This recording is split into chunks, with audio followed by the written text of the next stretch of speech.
I was playing extremely well. In other words, I got on a hot putting streak. All of a sudden, I fell into it, and I started making putts, and I went in to the playoff in 1971 with Nicklaus, and I beat him in the playoff. Gave me a tremendous amount of confidence. I went to the Canadian.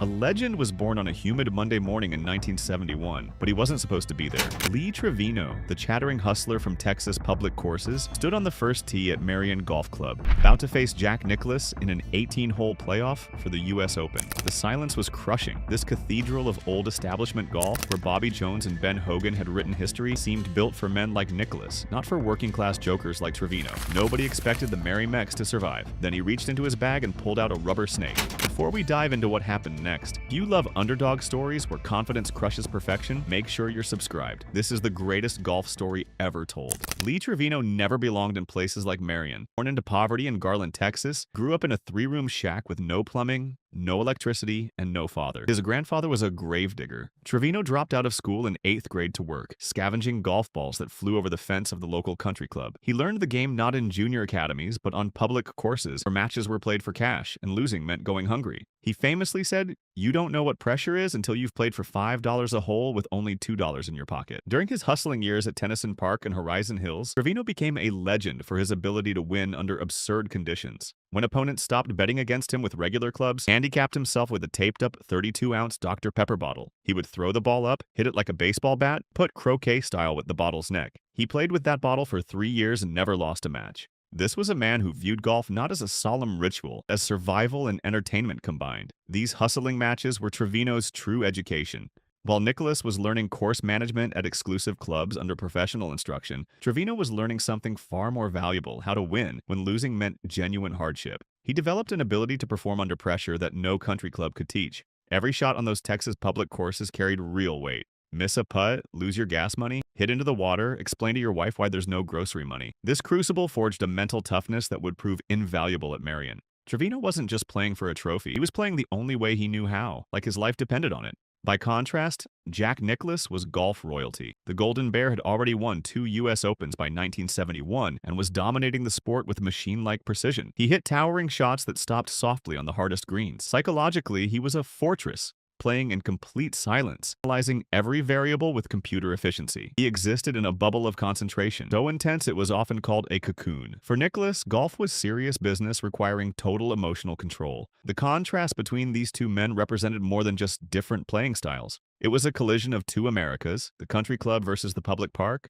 silence versus noise. Trevino's swing itself was a rebellion against convention. He played with an open stance, a strong grip, and a low, burning fade that he described with his trademark humor. "You could talk to a fade," he would say, "but a hook won't listen." It was a swing built to fight the brutal Texas wind, forged through thousands of rounds where every shot had financial consequences, from his flat-footed stance to his rapid-fire playing pace. Golf instructors looked at his technique and shook their heads, yet somehow it worked at the highest level. And while Nicklaus represented textbook perfection, his swing was taught in golf academies worldwide. His mental discipline was studied by sports psychologists. He was the model every young golfer was told to emulate. The upcoming playoff represented more than a championship. It was a referendum on whether golf's old rules still applied. The 1971 U.S. Open at Merion had been a grueling 72-hole battle that ended in a tie. An amateur, Jim Simons, had led for much of the final round, adding unpredictability to the proceedings. Trevino played steady golf, shooting 69 in the final round, though he stumbled on the 18th hole when his concentration was broken by a spectator falling from a tree. He finished at 280, even par. Nicklaus, playing in the final group with Simons, had a 14-foot birdie putt on 18 to win outright. In a rare moment of fallibility, he pulled the putt.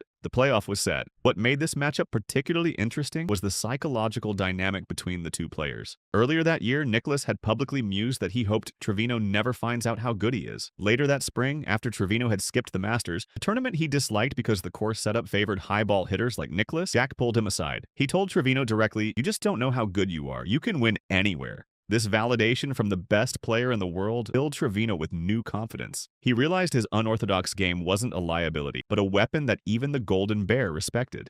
Monday morning arrived with thick humidity and tension. The playoff gallery was smaller than the weekend crowds, comprised of the most dedicated enthusiasts. This amplified the church-like silence that Merion was famous for. Nicklaus arrived in his signature mode, silent and focused, eyes either downcast or staring into the distance. He sat on a bench near the tee markers, already visualizing his opening shot, building his cocoon of concentration. The atmosphere was suffocating. Merion's clubhouse loomed over the first tee like a judge's bench. The gallery stood in reverent silence, as if attending a coronation rather than a golf match. This was Nicklaus territory, an environment where his ability to block out distractions gave him an insurmountable advantage. The smart money was on the Golden Bear. Sports writers had already drafted their stories about Nicklaus's inevitable triumph. Playoff felt like a formality, a necessary 18 holes before the trophy presentation. Nobody expected fireworks. Nobody expected a hustler from Texas to disrupt the natural order. Trevino arrived with different energy. He was terrified, actually. He knew that if he tried to match Nicklaus's intensity, if he tried to outfocus or outstare the bear, he would lose. He needed to disrupt the frequency of the match. He needed noise and chaos to survive. As Trevino rummaged through his enormous golf bag looking for a glove, hand brushed against something unexpected.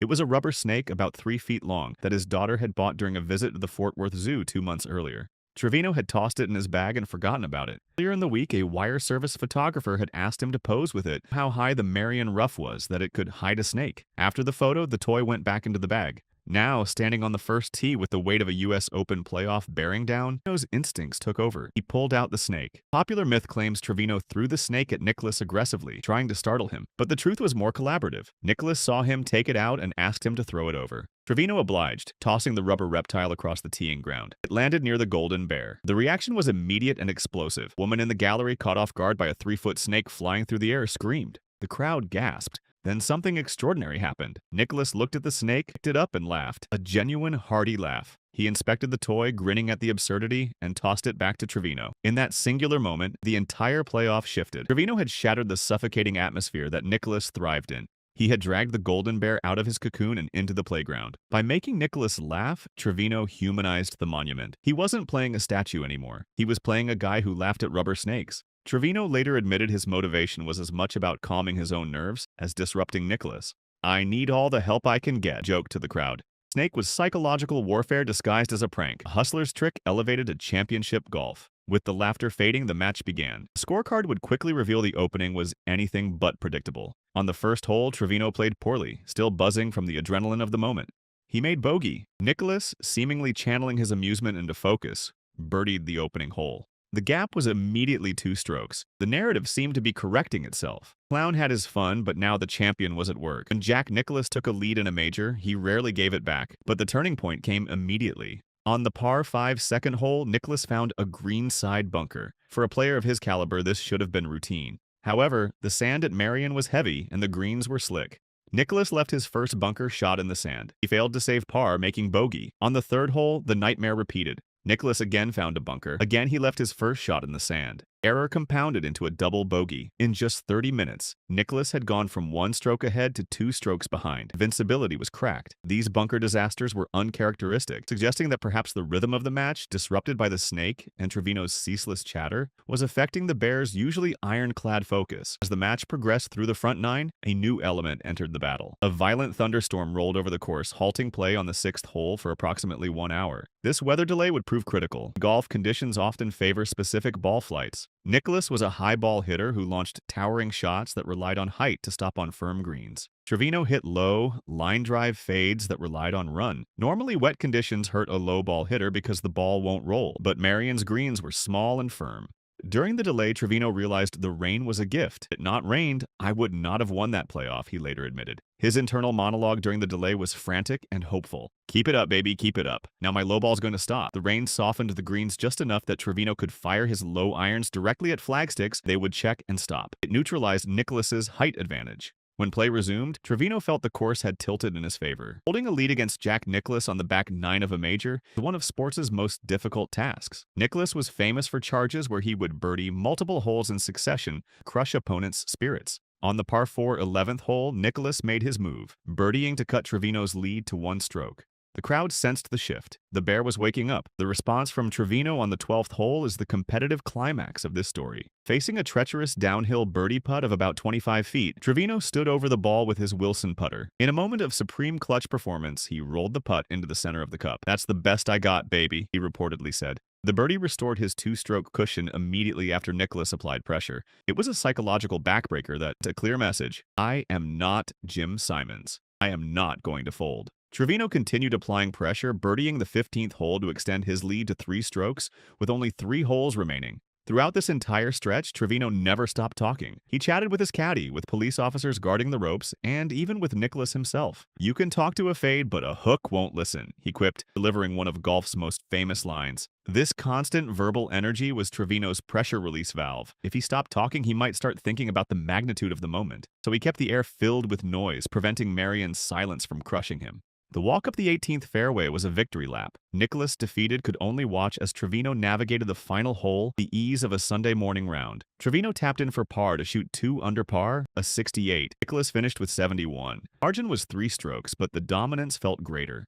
When the final putt dropped, Trevino didn't weep or fall to his knees. He laughed. He threw his cap. He shook Nicklaus's hand with genuine vigor. Nicklaus, ever the sportsman, was gracious. He acknowledged that Trevino's 68 under those conditions was darn good golf. "He had a knack for playing some of his best golf against me," Nicklaus admitted. Trevino, true to form, deflected the praise with humor. "You gotta be lucky to beat Jack Nicklaus because he's the greatest golfer to ever hold a club," he told the press. "I am a lucky dog." But everyone knew it wasn't luck. The man who had played with the Dr. Pepper bottle had just beaten the man who played with the precision of a machine. The victory at Merion sparked one of the greatest sustained runs of excellence in sports history. In the 20 days following the U.S. Open, Lee Trevino played golf at a supernatural level. July 4th, he won the Canadian Open, defeating Art Wall Jr. in a playoff. 6 days later, he traveled to Royal Birkdale in England and won the British Open, defeating Lu Lianghwan by 1 stroke. By winning the U.S., Canadian, and British Opens in less than a month, Trevino became the first and still the only player to win those 3 prestigious national titles in a single year. It was a feat of endurance and form that eclipsed even legendary seasons by Hogan and Nelson. The sports media lionized him. Sports Illustrated featured him on their cover, cementing his status as a cultural icon. The legacy of this story extends far beyond a rubber snake and a single playoff. Trevino fundamentally redefined what a golf champion could be. Before him, the model was stoic silence. Hogan, Nelson, Nicklaus, these men treated golf as grim duty. Trevino proved you could be loose, talkative, and funny, yet still possess a killer instinct. He showed that laughter wasn't weakness, but a mechanism for releasing tension. "There is no such thing as a natural touch," Trevino once said. "Touch is something you create by hitting millions of golf balls." But he also understood that touch disappears when hands are tight with fear. Snake, the jokes, the constant chatter, they were all tools to keep hands soft and minds free. Trevino's win was a victory for every public course golfer in America. He was a hero to the municipal players, guys who played in t-shirts and jeans, who bet their lunch money on the 9th green. He validated their existence in a sport that often excluded them. He proved you didn't need a country club pedigree to beat the king. You just needed a good swing and the guts to use it. His most famous quote captures his blend of humor and philosophy perfectly. "You are caught on a golf course during a storm and are afraid of lightning? Hold up a 1-iron. Not even God can hit a 1-iron. It's a joke, but it's also a statement of humility, acknowledging the difficulty of the game while laughing in the face of danger." Lee Trevino is often remembered as a showman, a label that sometimes obscures his genius. He was a shot maker of the highest order, a tactician who understood wind and turf better than almost anyone. But his greatest gift to golf was his humanity. At Humid Monday in 1971, Lee Trevino stood in the lion's den, faced the greatest player of all time on a course designed to crush hope. His response was to throw a rubber snake. In doing so, he taught a lesson that transcends golf. When pressure is at its highest, when silence is deafening, and when odds are stacked against you, laugh might just be the thing that saves you. Trevino didn't just beat Jack Nicklaus that day, he outmaneuvered him. He turned the U.S. Open into a street fight, and in a street fight, the hustler always wins. Pressure playing for $5 a hole with only 2 in your pocket, that's real pressure. Compared to that, winning the U.S. Open was just a walk in the park. If this story inspired you, if you believe joy can beat fear and personality can triumph over perfection, share this video with someone who needs to hear it. Sometimes the greatest victories come not from following the rules, but from knowing when to pull out the rubber snake.